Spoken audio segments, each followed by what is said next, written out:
好直接講，呢類人好中意去撞人哋架車，而且多數係故意嘅，亦都係嘗試搗亂秩序嘅人，通常以假日為甚，而且佢哋通常有通行證，冇通行證嘅根本走唔切。咁到底乜嘢叫故意撞人呢？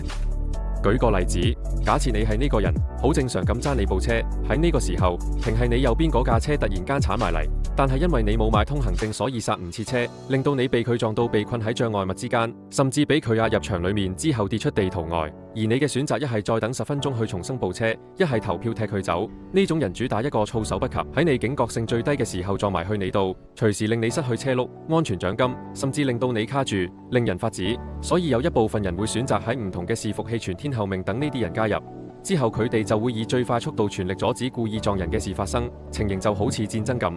由於最快令到搗亂者冇得喐嘅方法都係撞車，所以當搞事嗰個人有行動嗰陣，和平嗰一方嘅巴士就會全部撞落去佢度。有時可能傷害到友軍，但和平陣營往往人數佔優，所以傷害到友軍嗰陣，一部分人去重新部車，另一部分嘅人就繼續阻止搗亂者撞人。如果搗亂者被困，其他人一係投票踢佢走，一係等佢重生再重複多幾次，直到佢玩厭離開遊戲。基本上由3月開始，佢哋每日都喺度大戰緊。明明佢故意撞人，但佢想要人道歉，咩邏輯嚟㗎？雖然故意撞人1次2次都可以接受唔計較，但係你故意持續撞人1個月喎，點講呢？如果擺喺現實，你實際上係一個以撞人嚟獲得快感嘅人，而且係日日都咁做，日日都咁對其他人，其他人會點諗？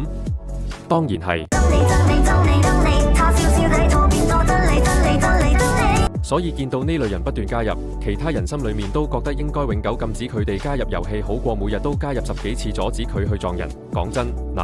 我哋做個比喻啊，正常嚟講某樣嘢，例如功課，俾家長叫去做家務做多咗真係會厭，但係你一定會做完先玩，但係打機玩嘅時候又唔會，就好似咁應用翻落佢哋度，不斷撞人對佢哋嚟講就變咗佢哋嘅日常，而且個個都好似上晒腦咁，一加入就即刻揾目標去撞，如果唔阻止佢嘅話，佢哋可以由下晝12點玩到凌晨1點，不斷俾人踢出之後又不斷加入去撞人，好似你屋企嗰啲小強同蚊不停出現。捉完之後，第2日又要展開新一輪攻擊咁。最好笑嘅係，一旦佢哋被人踢出咗之後，就走去人哋私信度扮醒，話咩停戰1日，估你應該玩唔起啦。